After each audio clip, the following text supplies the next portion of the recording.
Welcome to Quit to Win, the show where we explore the moment people have to let go of destructive pattern, limiting identity, and the internal battle in order to rebuild their life with purpose and clarity. The guest is Neil Solomon, former Fortune 500 sales engineer, operator of business across multiple industries, the continent, employing 300 people, twice reviewed after losing everything, at living between Mexico, Colombia, and the United States, and the author of 1% Though. But Neil's stories refused to be the inspirational version.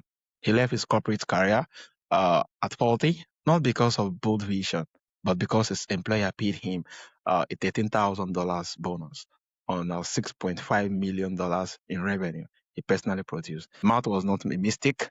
The math was the message, and it took him 3 years of reading at 5 in the morning before he had the architectures in place to actually live. What followed was not a startup or a course. It was a restaurant, franchise, real estate, 300 employees, two total collapse, and two rebuild, and a book that refused to promise you can replicate this path, only that you can finally see the architectures you are living inside. It's really a pleasure and honor having you on the show, Neil. Nice to meet you too. Thanks for the Yeah, intro. yeah, thank you so much. So Neil, $18,000 or 6.5 million in revenue cost through that month out. Not the anger, but the clarity. What did that numbers actually show you about the system you had been operating inside for 15 years? Well, that particular job, they had paid us a decent salary and not so much commission, but the order that we received is 3 times my annual objective. So there's a lot of leeway that the executives can do on an order like that, since it was very profitable. But what they decided to do was to cap my bonus. I think it was about $13,000, and then use that money to get other orders for other people in the company. So Mm. they asked me to donate all of my money basically to other people at the company. And that's when I realized that there's just no fair. There's no, it's just the system that's in place. It's not that anybody was a bad guy, and they were all actually really nice people, but it was just the system that was in place. And that was what the company thought was the best thing for the company. Yeah, amazing, amazing. That. Thank you so much for sharing. So you stay for 3 years after you knew reading at 5 a.m. in the morning, building the architectures to live. Most people who knows the need to live just keep waiting. What were you actually doing in those 3 years that most people skip entirely? Well, what I realized was that everything that I'd been told up to that point didn't make sense to me anymore.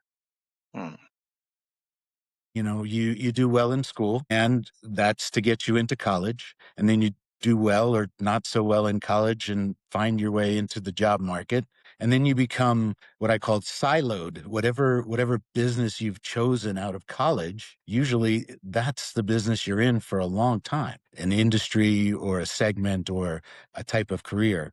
And so all of those choices are made when you're very young. And then 10, 15, 20 years later, you look back and don't realize that those choices have already been made for you.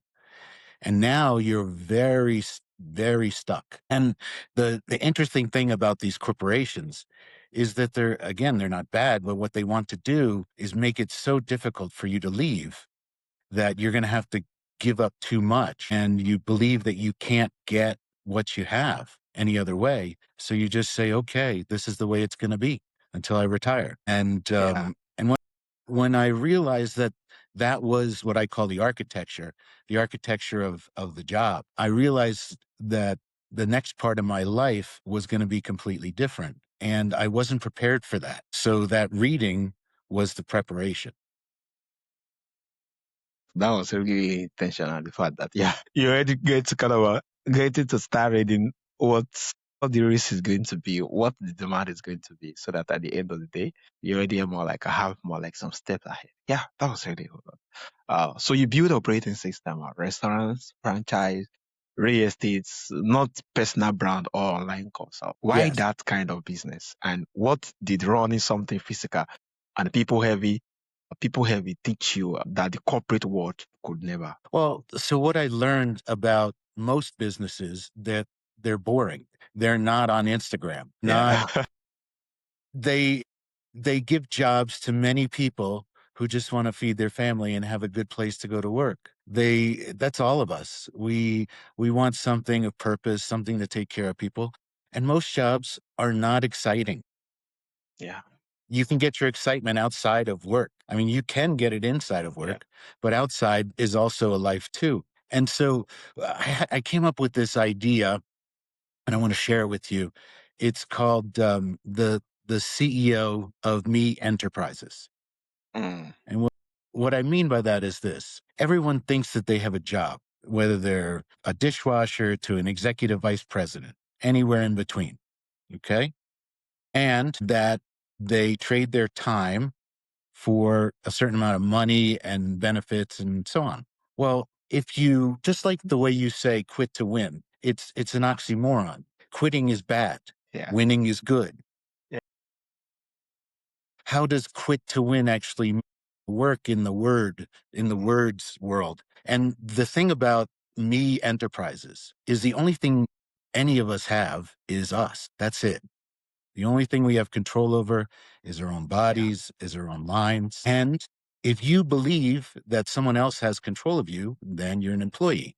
But if you're the CEO and you've taken that position as CEO of your corporation, which is you, everything you do will be different. You won't think about a raise. You'll think about, how do I grow revenue? Mm. You won't think about the car that you need to upgrade. You'll think about the skills you need to upgrade.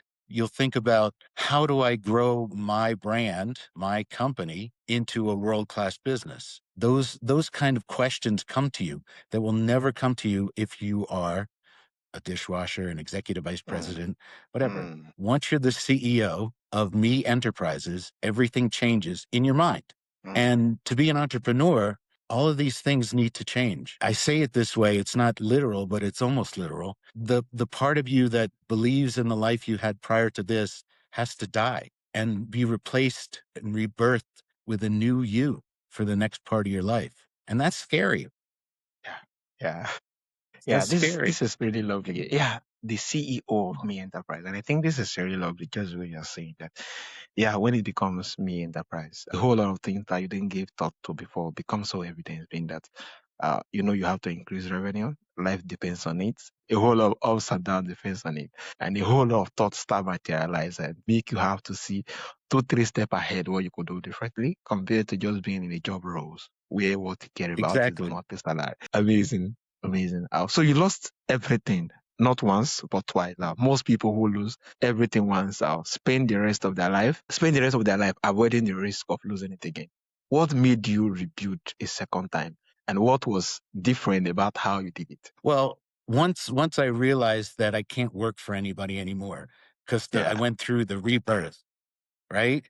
There's only one way, and that is start over. And you just take what you've learned, you take the lumps, you don't pretend that it didn't happen, you don't pretend it didn't hurt, you don't pretend that your bank account is smaller. You take all the things you've learned and use it to do better the next time. And Mm. it's different in different countries. In the United States, business is set up to go bankrupt. There's a lot of high quality bankruptcy laws or credit protection laws and things like that to allow people to be more entrepreneurial. So some Mm. countries will put you in jail if you owe money. Yeah. If you live in one of those countries, this is not for you. Don't take these risks. Yeah. Okay. Don't ta- So the other thing is to understand what risk is versus gambling. Okay. If you go to Mm. the casino, your odds are always less than 50%. Yeah. And that's why they have such nice casinos, because all the money comes in and they get most of it. But in Yeah. business and in entrepreneurialism, you have to get better than 50%. You have to get to the Mm. 80, 90%. And that's a risk. There's still a 20% chance you'll lose, but there's an 80% chance you win. Mm. And let me say it another way. So there's this saying that 4 out of 5 businesses fail. Okay. 4 out of 5 businesses fail within the first 3 years. Yeah. That means that only 20% succeed. Yeah. So someone who's going to start one business, they're like, oh, there's only a 20% chance that this is going to work. And that's a scary thought. Yeah. So true. Just Just like quit to win, change the thought. If I tried 5 businesses, one of them succeeds. Yeah. Yeah. And the one that succeeds pays much more than the 5 you Mm, lost. so true. So you're committing to doing 5 businesses. Mm. When you go to be an entrepreneur, you're committing to trying 5 times. And really, you're committing to trying forever. Yeah, amazing. This is really lovely because this particular same idea is what is evidence when it comes to investing. Not just one, not just two. At the end of the day, it might be a particular one investment having to do doubles and doubles and yeah, times and times of the what the other is take and the others might crush. But the fact that you have one which actually succeeds just speaks volumes. And just having it think this very way made it easier for you to laugh over those that fails and make you more energetic towards starting another one thing. You are in the 20%. And it's really amazing. Yeah. Yeah. Yeah. Yeah. I mean, so here's the thing, when you start on this journey, everything is cloudy. You can't see what's in front of you.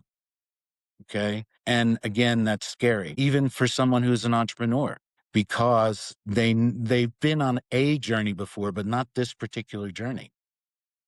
And Yeah. so if you failed at one previous journey, you're going to be more nervous about what's going to happen in the next one. But it allows you to prepare in different ways. It allows you to reduce your risk, to say how much you're going to put in. And you had asked the question about franchises, and I'm a real believer in businesses that have already had a concept that works. And what I mean Mm. by that is this: the biggest opportunity that almost all of your listeners have is not in creating something from nothing. It's buying something that already works. The chances, when I talked about risk versus gamble, let's say you start your own company, okay? And you're the only employee and you have no revenue. Well, you have to go out and start getting revenue and you Yeah. start from zero. But if you buy a company or join a franchise, that's already been proven in many, Yeah. many places. So you have systems in place, which is the most important Yeah. thing. And it doesn't mean you have to be a franchisee or a business owner of another business your entire life. It's just a great place to start because the systems are already in place. Yeah. Amazing. Amazing. Thank you so much for sharing. Yeah, this is really amazing, being that entrepreneurship depends heavily on structures and having a laid down structure from our franchises make it easier to start and run a particular business. Yeah, this is really amazing. So you write about architectures, the architectures of corporate compensation, Mhm, of fear, mhm. currency, of inherited family default. When did you first start seeing those structures clearly? And what made them suddenly visible when they had become invisible? Well, it's really strange how this all came about. I mean, I understood some of the structures even at a young age, but I never was able to put an idea behind it. Mm, And there's always this thought, you hear it in the news, you hear it at different people, that there's this Illuminati, that there's these puppet masters controlling the world. And I had a 10th grade teacher. Let me back up a little bit. I had a 10th grade yeah. teacher in math, and I was really, really good at math. I mean, so good that I would be in competitions for math, which is super nerdy. I know, Mm, to even admit something like that. But I had never gotten anything lower than an A before his class. And he would do things like, when he'd give you your test back, he would take off points, say you misspelled your name, or the answer that you wrote down was too big for the space that he had given you to write. whoa. What could be, yeah, yeah, he was there to torture us. He was there to torture us. And then when you would go complain about your grade because you thought you had an A and he gave you a C because you spelled your name wrong. And how can I spell my name wrong? It's 4 letters. It's the silliest thing. And he'd say to me, he'd sit back in his chair like this and he'd say, who wrote, who wrote the book of fair? So who wrote the book of fair? Is what he would say. And I'm a 15-year-old boy not knowing anything. And I'm getting destroyed by this teacher who says Yeah. I spelled my name wrong. And so what I learned from this whole ordeal, and I talk about it more in the book, is that there is no fair. You can't expect things to be fair. Mm, You just need to expect the outcomes that the architecture has created. Now, I'll give you mm, an example because I do it in the idea of a house. You live in a house, you're in your bedroom, and you have an architecture, your house, there's walls, there's floors, there's roof. Now, how do you go from your bedroom to the kitchen? There's probably only one or two ways to get there. You're not going through the floor. You're not jumping out the window and coming back in the front door. This is what architecture means. It creates a system that is just menus that you can run, that you can go. The same thing is, let's say you take your family out to a sushi restaurant, but you want a T-bone steak. Well, they don't have T-bone steaks. That's not on the menu. That's the same thing with the architecture. The architecture only puts certain things on the menu that you're allowed to choose. You can't go through the floor to get to the kitchen. It's just that's what the architecture is. It's not bad that you can't go through the floor. It's just the only way you can go is you got to go out your bedroom door, down the stairs, through the hallway, into the kitchen. And that's the only way you can get there. And the Mm. same thing with a job, the same thing with a country. And somebody asked me just the other day, well, can't you just change the architecture? And the answer is no, you cannot. You can only understand it. That's all you can do. Just understand the architecture you're living in and do your best at working within it. If you don't like the architecture you're in, there's 200 countries that have different architectures. There's 1,000 religions that have different Yeah. architectures. There's there's all kinds of things. You can pick your architecture if you're unhappy with the one you're in. Yeah. Amazing. But if you're gonna play in the one you're in, no, you can't change it, and don't fight to change it. Just use the rules that they've given you to succeed. Yeah, amazing. This is just lovely. It's just more like if you're working in a corporate environment, examine the architectures to know how it could benefit you and knowing when to pull out to. And if it's a business in a country, check the laws and rules and regulations that guide entrepreneurship, guide that rules of business, that guide that rules of that particular engagement. And getting to know what and what you could actually do differently, that make it a win for you. Yeah, amazing, amazing. This is really lovely. Uh, so you now live between Mexico, Colombia, and the United States. At what point Yes. did the relocation become a variables you were willing to change? And what did moving internationally unlock that staying in one place could never have? That's a great question. So when I recognized that the architecture of the United States wasn't the best for me, Mm, and it's not that there's anything wrong with that architecture, it just wasn't the best for me. It was the absolute best for me to make money, that's for sure, mm, but not the best for me to have a life that I wanted to have. So I set off on a journey. I had already traveled to many countries. I set off on a journey, kind of the idea of where am I going to retire? Where am I going to do my mm, next life? And in order to do that, when you have, at that time, it was 100 employees and 4 operating companies. In order to do that, how do you make everything digital? How do you create your job so that you don't have to be there? And this is what I talked about systems before. This is super important. I would always think of, how does Jeff Bezos do it? How does he have them? yeah. How does he go from Miami to Seattle with no employees, and all of a sudden, after a few years, he's got 1 million employees? How does that happen? So that's the thought experiment. How do you become that person that doesn't need to be there?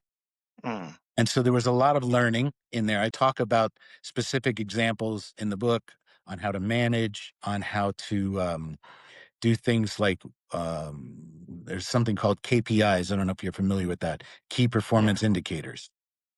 And, and so how you can't have more than 3 KPIs, and why that is, and why you have to pick them very carefully.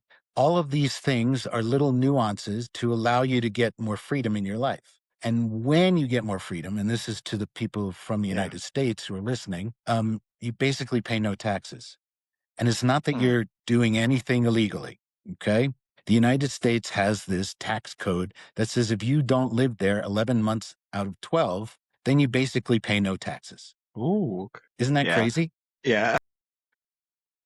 So that was in well, let me rephrase that. Okay. You don't pay any taxes up to about, if you're a single person, $150,000 in income. If you're a Mm, family of 4, it's over 300,000 in income. Okay, so it's a substantial number. You pay yeah. no income tax. You pay no income tax. And you pay no other taxes that are inside the US because you're not using things inside the Yeah. US, like property tax, sales tax, all the other taxes. And you don't need insurance, and there's a lot of other ways to get things done. What I Yeah. realized was that the US government was willing to pay me $600 every week I stayed out of the US. Ooh. 600 for doing nothing other than staying out. So if I Hmm. could raise my skill level to where I didn't need to come back more than 35 days a year, then they would pay me that $600 a week. Ooh. And that pays for all of my travel. Hmm. Yeah. Yeah. This is really And amazing. so other people don't realize it, but once you really do the math, let's say you are making $150,000 and you're a single person. Once you really do the math and you pick a country that's not Monaco or something like that, that's not just off the charts, but you pick a normal country, then you will save at least 50% of your salary living the same way. And if you can save 50% of your salary, you don't have to work for 40 years to retire. You can retire probably within 10, within the same lifestyle. And it doesn't mean you need to retire, because I had that ability to retire quite a long time ago, but I still love doing the work. I love Hmm. the job. I love the people. Yeah. Amazing. Thank you so much for sharing. That's really amazing. And that's the boil down to, yeah, reviewing the architectures and knowing what, yeah, you could actually get kind of how you maximize it so that the system can pay you more compared to, yeah, you just throwing up and down. So your book, the 1% door, Yes. refuses to Yes. promise readers they can replicate your path. That is a radical art in a world full of blueprints and formulas. Why was that honesty not negotiable for you? Well, so I'm one of the lucky ones, right? I told you I could retire. I don't need money. Okay. And I'll give you one other thing that, again, the words. So in most countries, in most places, they tell you to acquire a big pile of money so that you don't have to work anymore. Okay. That to me is well, I hate to say it this way, the stupidest idea ever. Because if you have a big pile of money, the pile only gets smaller. Okay. That needs to change. The idea needs to change. You don't need a pile, you need a stream of Hmm. money. Okay. Yeah. Because you don't live off a pile. You live off of the money that's coming out of your pocket to pay your Yeah. rent, to pay for food, and it's a stream that's constantly running. So if you can create a stream that covers your expenses wherever you live, then you're free. And that allows you to walk through the door that I talk about. Once you're Hmm. free, you can make any choice you want in Yeah. life. You can choose to work. You can choose to be an artist. You can choose to write a book. You can choose anything, to have a family. You can choose to travel the world. All those things become available once the stream is larger than the expenses. Yeah. One stream is larger than the expenses. Yeah. It's amazing. And you mentioned that you mentioned what uncles and your father taught you about money, life, and the most important thing, that relationship taught you. And what did you have to unlearn from it? Well, so when I started on this process of trying to figure out how to help people in like sort of a step-by-step process on how to Yeah. start with being unhappy with the job and training to get to where they can make deals and own businesses. And then the second part of the book goes through how to make the deals themselves. And then the third part of the book is, so you made it, now what? Yeah. Okay. And all of those things are problems. And what I came back to was these voices that are in my head, and everybody has them. It could be something as silly as, don't touch the stove. Yeah. Okay. Everybody's mother said, don't touch the stove when you're 2 years old. Right. Yeah. And so it's a great thing for a 2-year-old, but I need to make eggs in the morning, so I need to touch the Yeah. stove. And so the idea is there, but does the words that are in your head really serve you at this point in your Mm. life? So you have to go back. And when you hear those words, clean your plate, don't go to that country, it's dangerous, all these things that people have told you, how many actually are real and how many serve you or take away from your growth? And so I went through that process and I found that there was a bunch that I had to get rid of. And then I found where the other ones came from. And most of them came from my father and my two uncles. And they were very different men, very, very different men. So I'll give you just one example. My father would say, "Don't trust anybody. They're going to steal from you. They're going to take Yeah. everything. If you turn your back for 1 minute, they're gonna put you out of business." And so I'm like, "Oh, okay. I gotta watch everything." And then my uncle would say something like, "Trust everyone.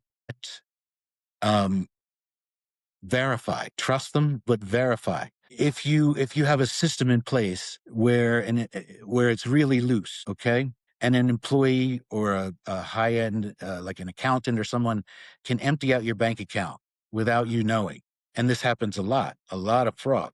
Yeah. If you if you don't have the systems in place, you will get robbed. Yeah. But you have to watch it every minute. You can't have employees. My uncle was like, "No."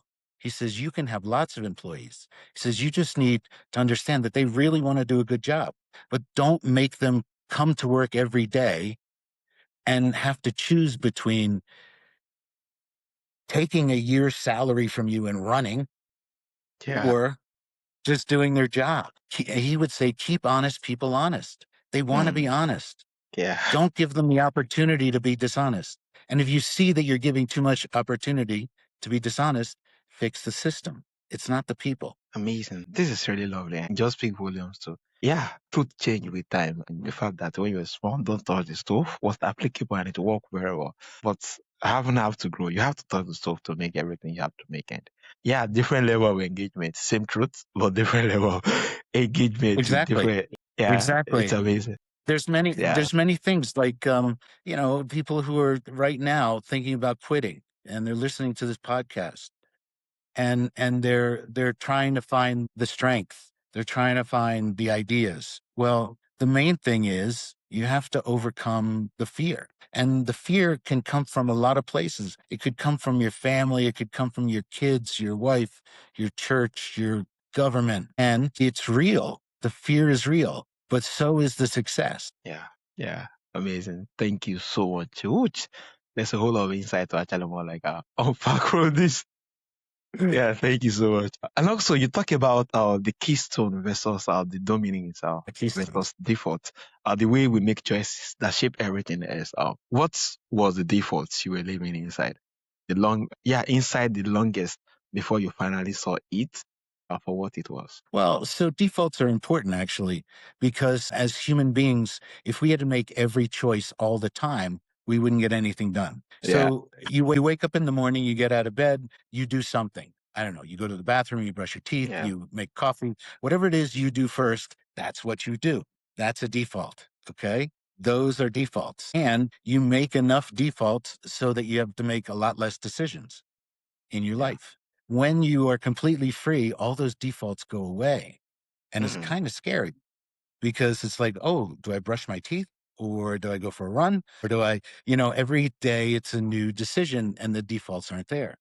So you can never have no defaults. There's never a point where you have no defaults. You can only be in the process of changing the defaults. And that's really what you have to look at.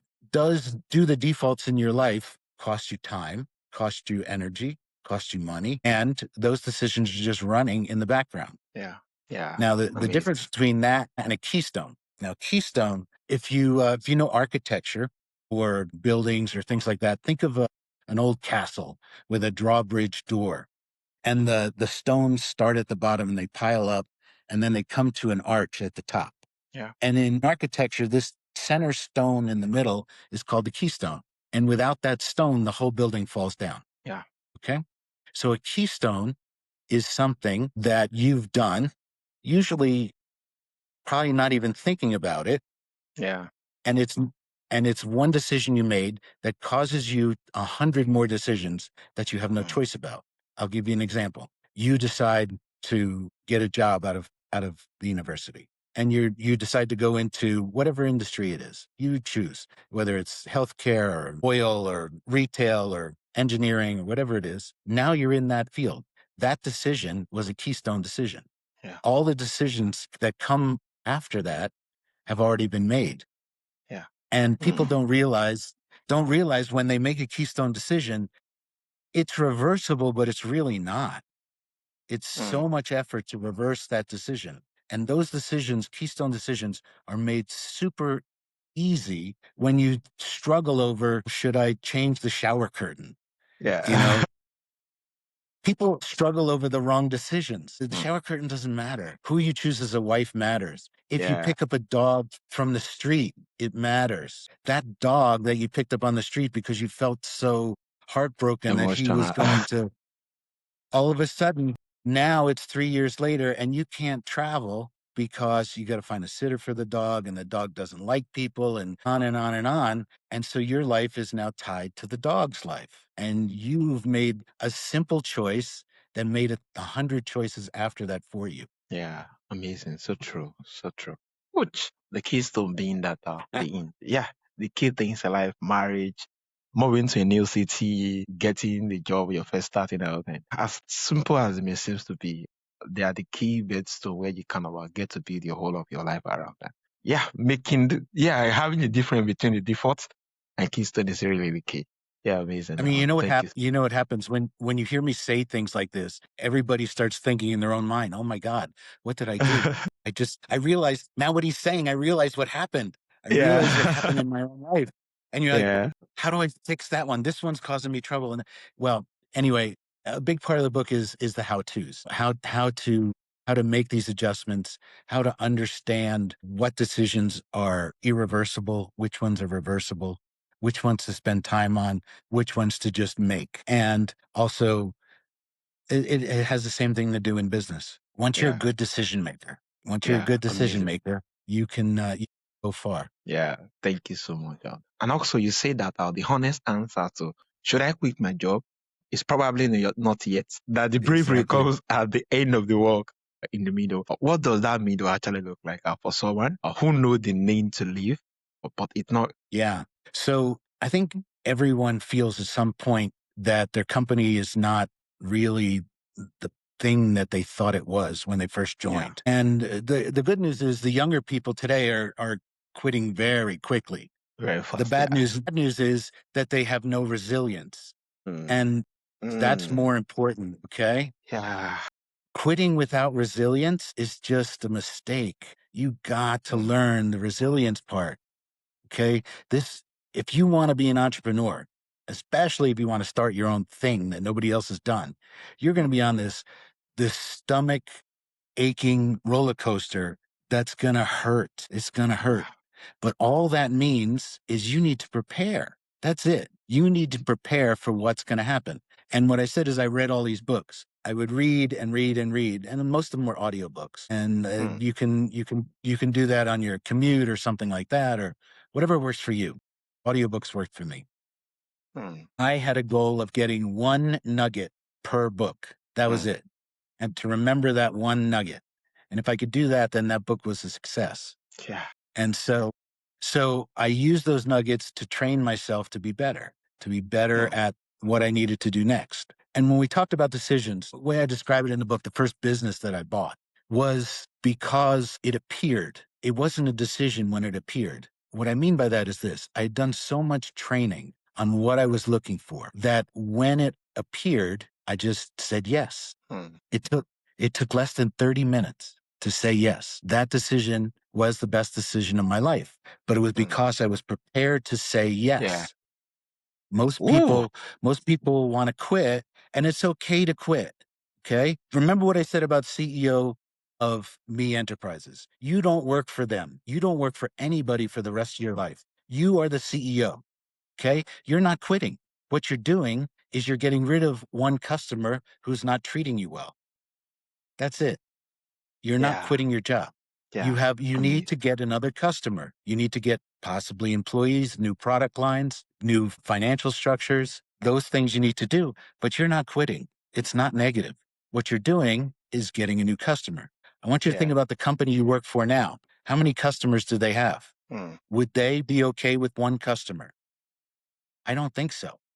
Yeah. No, they won't. Any company knows that if you only have one customer, then that customer can put you out of business. Yeah. Yeah. Then it become a joke. Yeah. So becoming the CEO, it's your job to get new customers, to get new Mm, products, to get new yeah. skills, to get new people in the company, me enterprises. You never Yeah. have to quit anything. Amazing. This is really lovely, especially the point where you make reference of that. Yeah, quitting without resilience. I think that's the surest way to feel it, right? And it just dawned on me that what's so key being that entrepreneurship at the end of the day is the last man standing. If you get started, sometimes you can actually more like stay a bit longer to get the rewards. You are going to quit a whole lot of stuff, and it might be at the verge of getting a breakthrough. You have to quit, and being that it demands a lot of resilience, it demands a lot of showing up, even when nothing is coming into the hand. Yeah. It's totally profound. Well, I don't know where your audience mainly is, but if I can give them any advice, again, I like acquisitions. I like Mm, operating businesses. Okay. And then people say, well, I don't have the money for that. Well, you probably don't have the money for that, but it doesn't mean you can't make it happen. mm, There's many programs in place to make that happen. If you're inside the United States and you're a US citizen, there's a thing called the Small Business Administration. They'll fund 80% of those deals. 80%. wow. And the guy who's selling the company usually will fund 10%. So you only need 10% of the money to So, start the company. Okay. And I'll give you one more. If you have people who believe in you, you don't need any of the money. mm, I tell this story of Picasso. I don't know if it's true or not. So this woman walks into a bar in Paris in the 1800s and sees Picasso at the bar with his friends talking. And she goes, "Oh, Picasso, I love your art. I love your art. Can I sit here and have a drink with you?" And he's like, "Yeah, yeah, yeah. Come sit." So she's talking to him like all starstruck, because yeah. he's the best artist in the world. And she says, "Picasso, my napkin, would you write something on it? Would you draw something on my napkin for me?" He says, "Sure." He takes a pen, just draws for about 30 seconds, hands it to her and says, "That'll be $50,000. And she says, "What? What do you mean? You just scribbled on a napkin and you're saying that's $50,000? Yeah. It took me 30 years to make that scribble worth $50,000. Mm. Ooh. Okay. Wow. So now bring that into the discussion we're having right now. When your signature, when your scribble is worth $50,000 or 100,000 or 5 million, you don't need money. Yeah. Yeah. So You true. need to be that good. If you're Yeah. that good, the money finds you Mm, and you could have anything you want, but you have to be yeah. that good. Yeah. Amazing. Amazing. Yeah. Thank you for sharing. So for someone listening right now, who suspect that the ladder is rigged, but is still climbing it, what is the first architecture truth they need to understand before they make any decisions about what to come next? Check your body.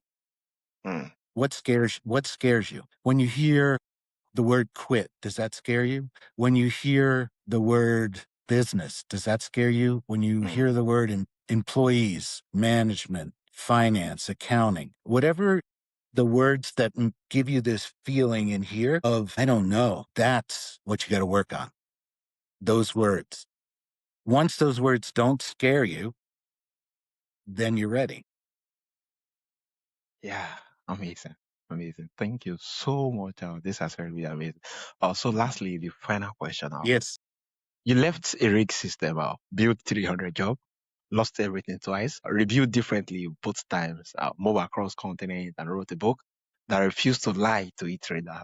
Looking back across all of it, the corporate years, the exits, the winter, the collapse, the rebuilds, what is one architecture truth you understand now that you wish someone had handed you 25 years before any of this began? Um, it's really the fear. Mm, The idea of fear is not real. Fear is real. We as humans have this cortisol mechanism for a purpose so that when we were in the bushes and there's a tiger, you smell it, you sense it, whatever. That's what the fear is for. Now, in the society that has everything coming at us all the time, we don't know what yeah, to fear. We're told what to fear. What I'm going to tell you is the architecture will tell you many things to fear that are not true. You have to feel it for yourself. Okay. And you don't have to start big. You can start with a side gig and just do some learning. I also recommend doing things that cause you that fear. Like, I don't know if anybody's ever read Tim Ferriss's book. He has these fear Yeah. challenges, and it's a good idea. Figure out what you're afraid of, and then do it. Like, for example, Oh. there's probably 1 million businesses for sale right now in in in the United States, or several million in the world. So there's all these businesses, but you haven't ever talked to anybody about how to buy one. So what's the first step? The first step is go on the internet, see what businesses are for sale. There's Mm, something from the Wall Street Journal called bizbuysell.com. Just go look at something and make the call. Make the call to the broker and ask a simple question. Like, tell me about this business. And then that one thing will lessen your fear. Now you're like, oh, okay, he didn't hang up on me. He didn't think I was an idiot. He, and then you get better at the calls. And all of a sudden, now you're just like every other buyer who shows up. And so, that's the thing. The fear has only one purpose: prepare. mm, It's yeah. not to Amazing. stop you. It's to make you prepare. The lion, the tiger is real. Get your weapons ready. Get them sharp. Be prepared. Amazing. Amazing. Thank you so much. This has really been amazing. Yeah.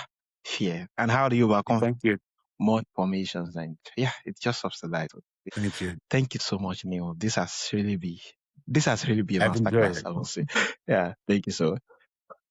So from our audience who would love to reach out and who would love to get the book and who would love to follow you on the various platforms, so how can they reach out and where is the best Yeah, platform? and where the book is going to be published in about 2 weeks. It'll be in Kindle and audiobook and things like that on Amazon. We're on the website should be up this week. It's called the 1% Door, and you can follow us on LinkedIn or on Facebook or Instagram. That's all happening this week. And the real purpose of the book is to just share ideas. That's it. Yeah, amazing, amazing, Neil. Thank you so much for bringing this level on vanish our truths to quit away. Yeah, your refusal to dress up the lawsuit or the rebuke as anything other than what you wear is exactly the kind of honesty this audience need. That really get. If today conversation shifted something in how you see system you're operating inside, share this episode with someone who suspect the ladder is rigged but has not yet done the math.